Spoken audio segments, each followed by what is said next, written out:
If you're in the market for a new laptop this year and the HP Envy X360 is on your short list of possibilities, you might want to watch this video. Nice. First off, guys, before getting into it, did you know that over 99% of my viewers aren't subscribed to the channel, which is kind of crazy if you think about it. But if you are watching this, I would really appreciate it if you would hit that subscribe button. If you do like the information in this video, then consider hitting that like button. This is a two-in-one. It is a laptop that also converts into a tablet, so you could use it basically tablet mode, laptop mode, however you want. So it does give you that flexibility if you don't feel like having a separate laptop and tablet in the house if you don't already have one of each. Now let's go over quickly about the specs of the version I have here. So it is rocking a Ryzen 5 5625U, 6 cores, 12 threads with a base speed of 2.3 gigahertz, max boost of 4.35.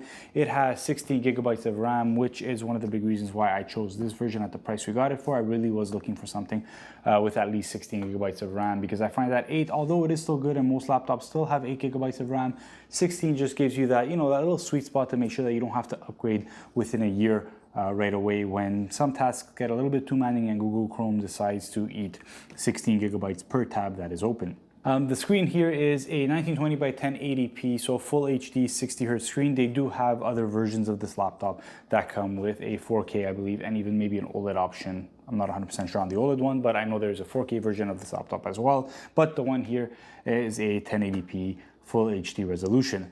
Now, one of the biggest downsides of this laptop that I have noticed over the past year is the fact that its peak brightness is only 250 nits. Yes, it does have HDR, but at 250 nits, honestly, HDR is just a way to, it's a marketing tool at that point. It's just a way to check the box. So if you do plan on using this mostly outside or in very, very bright, well-lit rooms, you might have trouble with the clarity because it doesn't get too bright.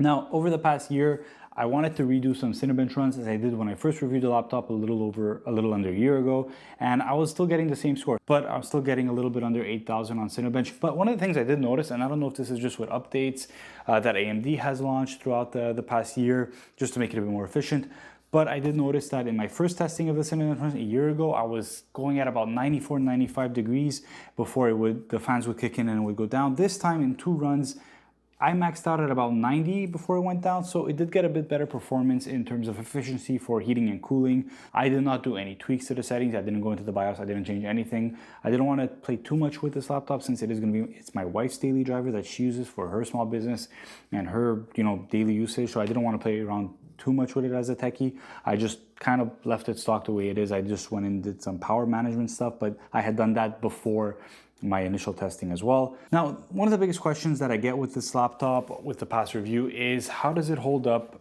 with the hinges? Since this is a laptop that's going to be closed, it's going to be open, it's going to be turned into tablet mode. You might have it like this if you're going to be using it, a bit more artistically. You might play around a lot with the hinge. It might get a lot of use, opening and closing, and what it's been like having it over the past year. No issues with the hinge. It's been holding up really well.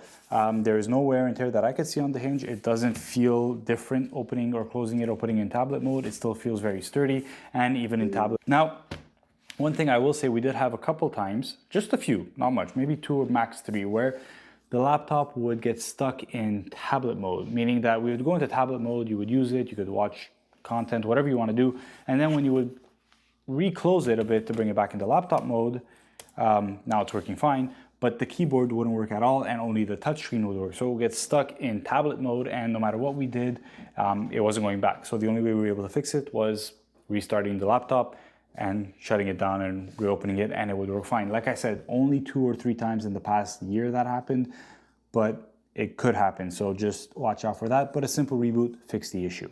So I guess the real question is, and why you're probably watching this video is, do we regret getting the HP Envy 2-in-1 X360? Would I recommend it? Well, that all depends on a couple things. Obviously, your use case and your budget. So if this is something that fits in your budget and you're debating between 2 similarly spec'd laptops at the same price and one's a 2-in-1 and you're worried about the hinge, I will have to say that we have not run into many major issues. A couple instances where it froze in tablet mode, but we just did a simple restart and it was fixed. Other than that, if you find this at a good price, I do recommend it. We didn't have any issues with it. It is nice to have something versatile. We don't use it in tablet mode as much as we thought we would. So it is used mostly as just like a regular laptop.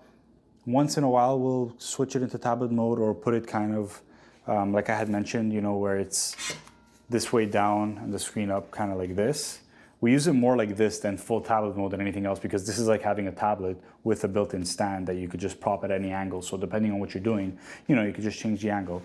This way has been used a lot more than full-on tablet mode, because as a tablet, you still have the keyboard in the back. So, you know, you could use it as a tablet, no problem, but it is heavy. You know, it is big for just like a one-handed tablet, like compared to like the Samsung Galaxy Tab or an iPad or something, but you could still use it obviously as a full-on tablet. But I do not regret this laptop whatsoever. We got it at a good price around just before the holidays last year, so that makes this about a year now that we've had it. And if you could find it at a good price, I think you should go for it. I don't have any other major issues with it. The hinge is still holding up very well, very sturdy. It feels really good. The only thing is, please be wary of one thing, and I mentioned this in my initial review.